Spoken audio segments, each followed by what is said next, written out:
He probably can't even afford cream. That's what someone whispered behind her as she watched the old veteran stir his plain black coffee.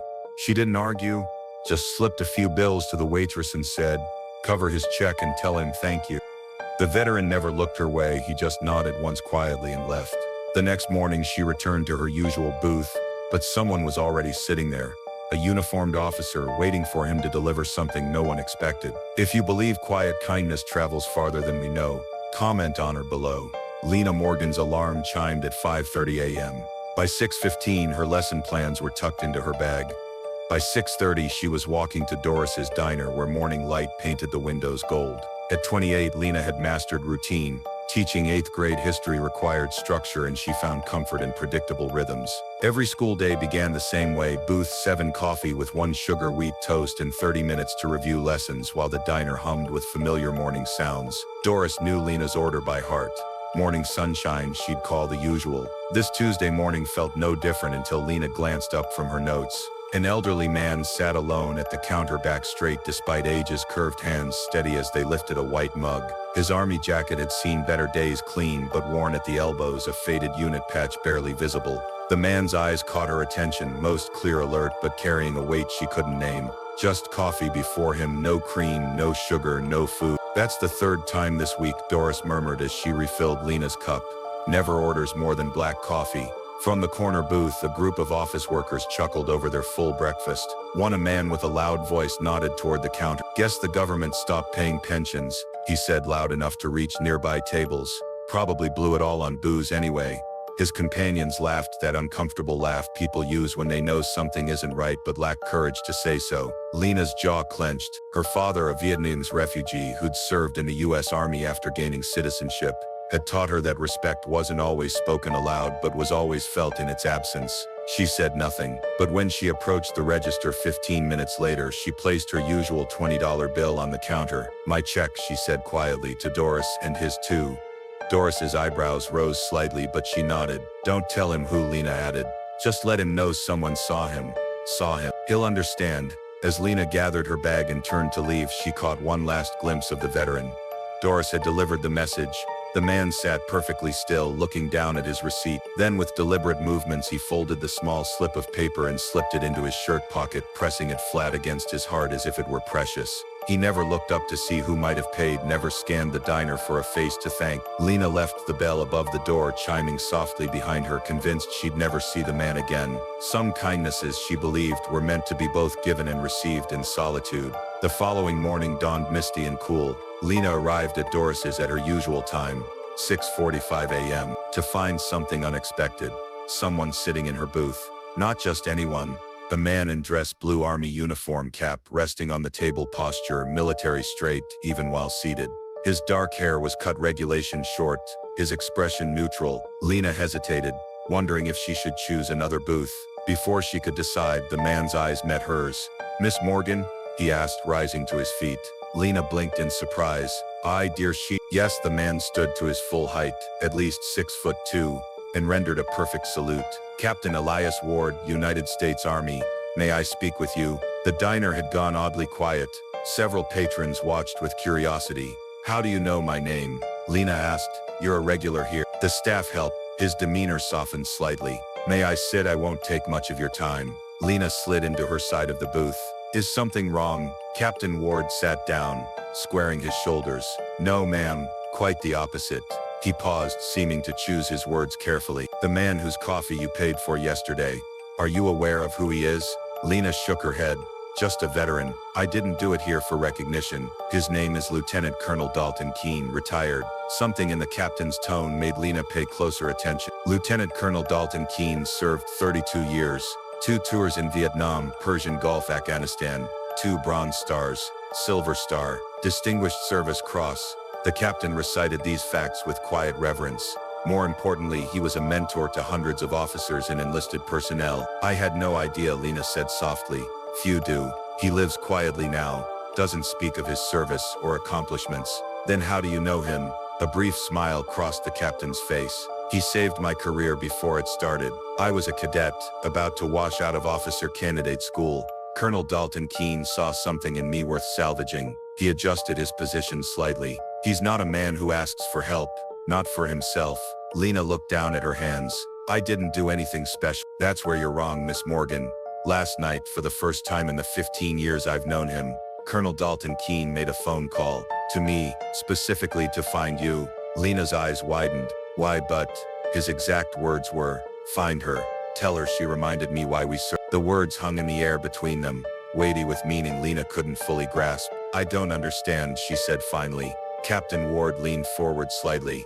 It wasn't the coffee or the money, Miss Morgan. It was the anonymity of it, the lack of spectacle. You didn't do it for attention or gratitude. You just did it because it needed doing. He reached into his breast pocket and removed a small envelope. Colonel Dalton Keene asked me to give you this. Lena accepted the envelope, noting its weight in her palm.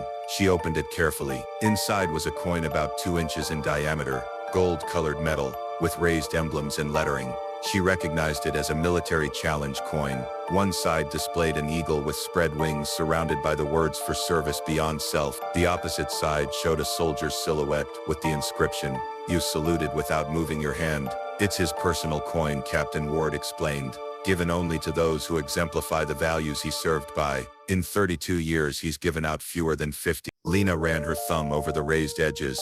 I just paid for coffee, she whispered. No, Captain Ward replied. You made a soldier feel seen again, not as someone to be pitied or thanked out of obligation, but truly seen.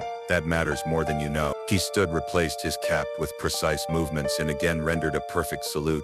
Colonel Dalton Keene also instructed me to tell you this. Some give honor with grand gestures and speeches. Others give it in silence in small acts. The second kind sustains us longer. Lena stood as well, unsure of the proper response. Please tell him he's welcome at my booth anytime. Captain Ward smiled, a real smile now, not the professional one he'd worn earlier. He already knows, Miss Morgan. He already knows. If you believe quiet honor still echoes, comment honor below. Lena hadn't intended for anyone to know about her interaction with Colonel Dalton Keene. She kept the challenge coin in her wallet and continued her morning routine as if nothing had changed. But stories like hers have a way of traveling. Doris had seen the exchange with Captain Ward. She mentioned it to her husband, a Gulf War veteran, who still attended monthly VFW meetings. He recognized Colonel Dalton Keene's name immediately.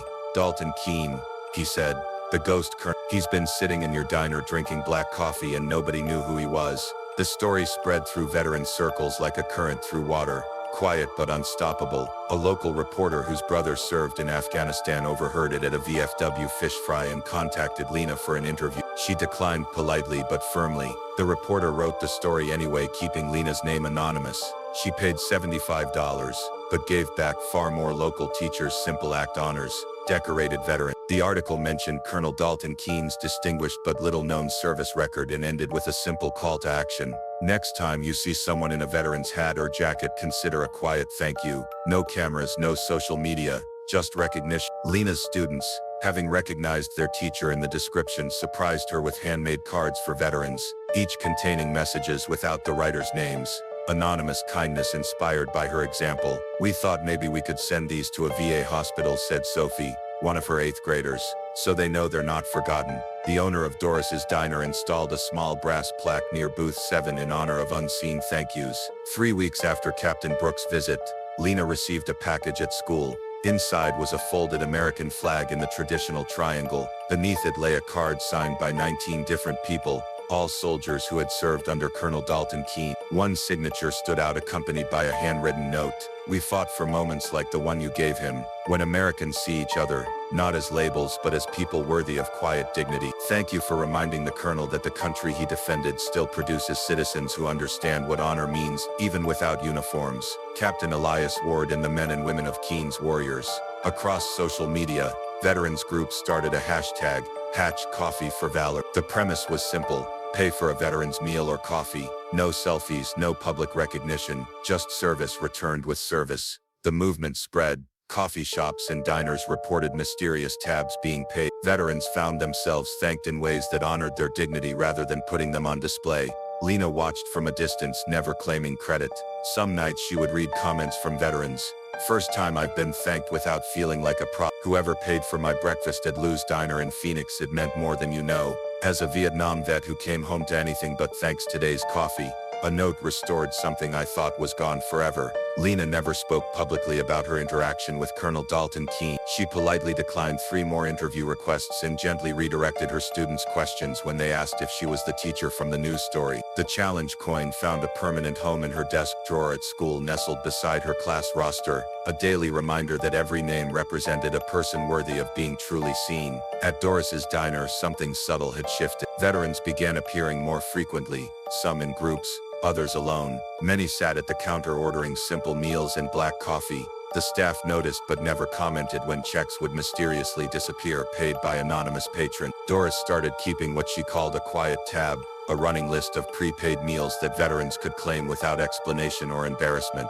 No names were recorded, no announcements made when the tab was used, just nods of understanding passing between those who served and those who wished to acknowledge that service. On a crisp November morning, 6 weeks after their first encounter, Lena arrived at the diner to find Lieutenant Colonel Dalton Keene sitting in the booth across from her usual spot. His coffee, still black, sat it untouched before him. Their eyes met. He didn't stand or salute or make any grand gesture. He simply nodded toward the empty seat at her regular booth.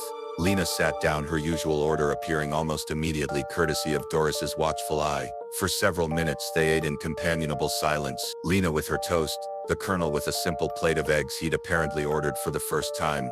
Finally, he spoke, his voice quiet but clear. "They say war teaches you to survive." He looked directly at her, his eyes reflecting decades of experience she could only imagine. "Kindness teaches you why." Lena nodded, understanding that no further explanation was needed. "Your father was military?" he asked. "Yes, Army. He came from Vietnam in 1975, became a citizen, then enlisted to give back to the country that took him in." The Colonel nodded. "He taught you well." He said, "Respect costs nothing but means everything." Wise man. When Veterans Day approached, the school planned an assembly. The principal asked Lena to speak about the #Coffee for Valor movement that many now associated with her, though she'd never claimed it. She declined. Instead, she invited 3 local veterans to speak to her class, not about war or politics, but about service and community after uniform. While they spoke, Lena sat among her students, listened, asked no questions, and sought no recognition. Captain Ward, one of the speakers, lingered afterward. "Colonel Dalton Keene wanted me to tell you something," he said quietly. Lena waited. "He said to tell you that your father would be proud not of what you did but of who you are." Lena's eyes glistened briefly. "Thank you for telling me." "One more thing," Ward added with a smile. "The Colonel has started ordering breakfast now with his coffee every Tuesday. Some victories aren't celebrated with medals or parades. Some are measured in eggs and toast and quiet routine, in the simple act of allowing oneself to be part of the world again." Subscribe to Steelheart Stories if you believe the smallest salute can change the weight of someone's day. Lena never asked for credit, but the quiet salutes, the wordless nods, the black coffees covered by unknown hands, all spoke louder than any headline. In a world that often forgets to look up, one simple gesture reminded people to see each other again, not with pity, but with dignity.